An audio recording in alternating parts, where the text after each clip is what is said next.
Ini datangnya dari hamba Allah dari Malang. Assalamualaikum warahmatullahi wabarakatuh. Assalamualaikum warahmatullahi wabarakatuh. Buya, bagaimana hukumnya bagi yang baru hijrah, baru ingat atau menyesal akan puasa-puasa yang telah ditinggal dahulu, dan tak ingat tentunya berapa yang sudah ditinggalkan, sedangkan sekarang puasa sebentar lagi.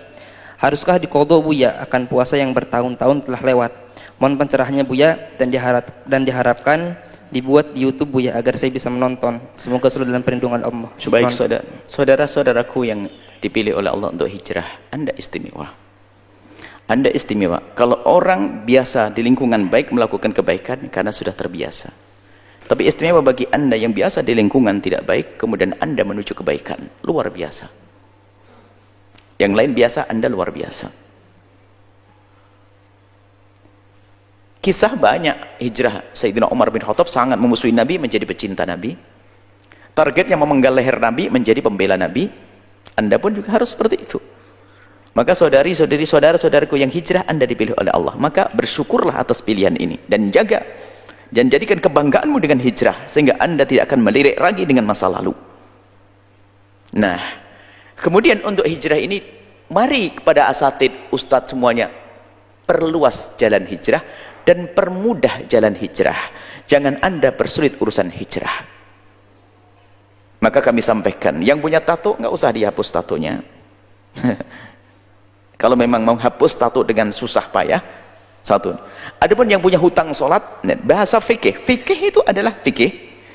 Dai ustadz itu memberikan petunjuk bagaimana seorang bisa menjalankan fikih, dikemas manis.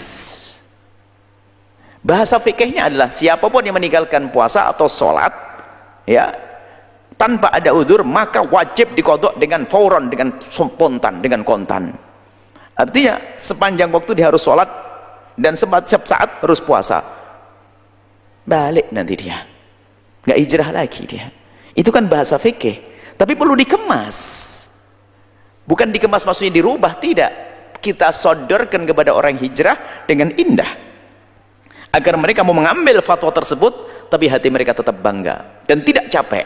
Coba suruh hijrah, kamu punya utang sholat gimana? Aduh, umur saya 40 tahun Buya sekarang, saya tidak sholat mulai umur 15 tahun. Nyungsep dia, suruh bayarin. Tetap harus dibayar, akan tapi dirubah. Bukan pendapat yang dikukuhkan, akan tapi pendapat yang lain semampumu. Tapi begini caranya, ini kamu harus menyesali bahasanya kamu pernah meninggalkan sholat dan puasa. Oke? Iya. Dan istighfar yang banyak. Kemudian dicatat dulu kira-kira berapa. Dicatat dulu kira-kira berapa, dan setelah ketemu catatannya kira-kira, bukan pasti ya, kira-kira setelah ketemu kira-kira catatan, lupakan tentang dugaan-dugaan, ikuti catatan. Saya punya utang sholat selama 30 tahun, oke. Atau puasa selama 30 tahun, berarti 30 bulan. Kemudian setelah itu Anda catat, Anda qadha. Kalau jumhur mengatakan harus spontan, Anda tidak usah spontan. Karena Anda bukan orang biasa, Anda orang baru hijrah, semampu. Spontan artinya tidak spontan, semampu Anda. Lalu bagaimana cara mengqadhanya? Jika itu puasa, ya ambil waktu-waktu yang orang melakukan sholat puasa sunnah, Anda puasa wajib mengqadha. Senin Kemis Anda tekuni, Senin Kemis Anda tekuni, Anda hitung semampunya. Jika suatu ketika sudah kuat Anda bisa mengqadha lebih banyak lagi. Anda bisa mengqadha lebih banyak lagi biar cepat beres utang Anda. Kalau ternyata keburu mati sebelum beres utangnya, Anda sudah niat membayar, Allah Maha Pengampun. Ini untuk orang yang hijrah ya.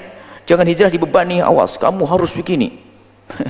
ini baru hijrah, baru masuk Islam, direpotkan, umurnya 45 tahun, 50 tahun, sakit gula, kamu harus khitan. Pikir dia, khitan, saya gula, kena luka bisa berantakan. Nah, ini nggak usah pakai khitan. Itu jadi permudah pintu untuk hijrah itu. Pintu hijrah dipermudahkan apa? Orang niat hijrah itu luar biasa. Anda ini masya Allah santri semuanya, gak punya masalah masa lalu, gak pernah punya. Ini enak-enak saja, jalannya sudah lempeng. Ini yang di kubang sana kubang sini, meninggalkan kebiasaan yang luar biasa menuju kemuliaan ini berat, tapi istimewa. Saudaraku yang hijrah, Anda istimewa, Anda mulia. Doakan saya karena dipilih oleh Allah. Dan ingat, hijrah itu tidak lain berasal daripada tobat. At-taibu minadz-dzambi kaman la dzambalah. Orang bertobat dari dosa kalau serius seperti orang yang tidak pernah punya dosa. Bismillahirrahmanirrahim. Assalamualaikum warahmatullahi wabarakatuh.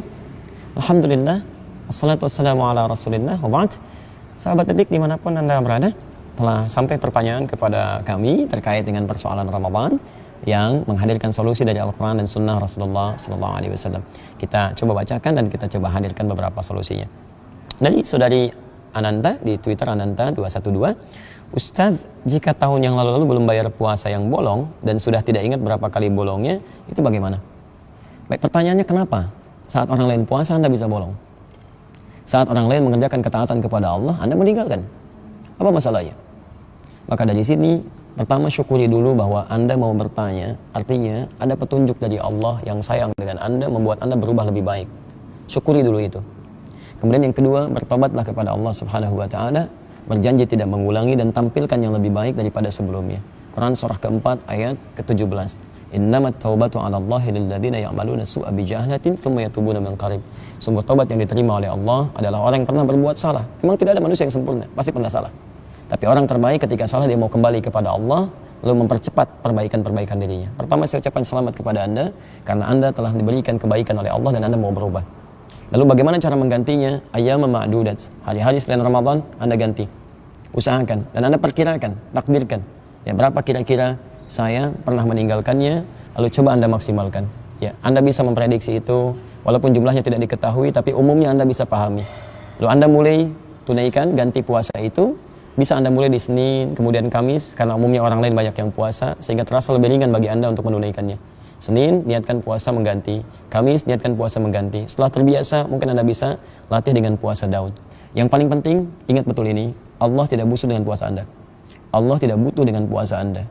Yang paling penting dari puasa itu bagaimana kita menunjukkan kepada Allah bahwa kita telah berubah lebih baik lagi untuk mendapatkan ridha Allah Subhanahu wa Ta'ala.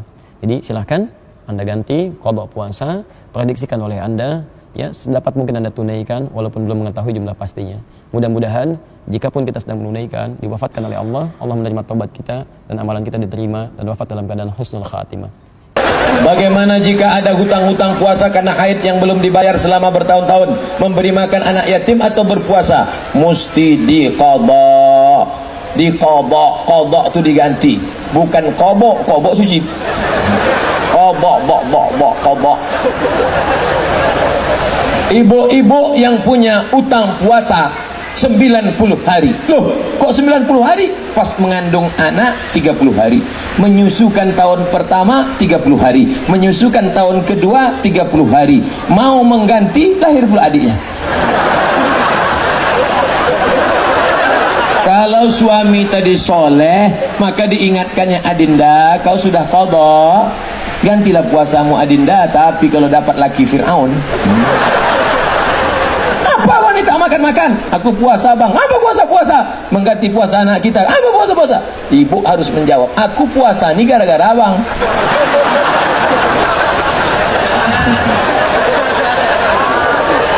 Maka mesti diganti. Cara menggantinya gimana Pak Ustadz? 1 bulan puasa 8 hari. 10 bulan berarti sudah lunas 80 hari. Senin, Kamis, Senin, Kamis, Senin, Kamis, Senin, Kamis. Sebulan 8 hari. Niatnya niat qadha. Yang niat qadha hari Senin dapat pahala puasa. Qadhanya lunas, Seninnya dapat. Itulah indahnya. Oh, tak enak jadi perempuan nih Pak Ustadz. Ya, indah jadi perempuan. Tapak kaki di bawah sorga, di bawah tapak kaki ibu. Belum pernah saya baca sorga di bawah tapak kaki Ustadz. Belum ada.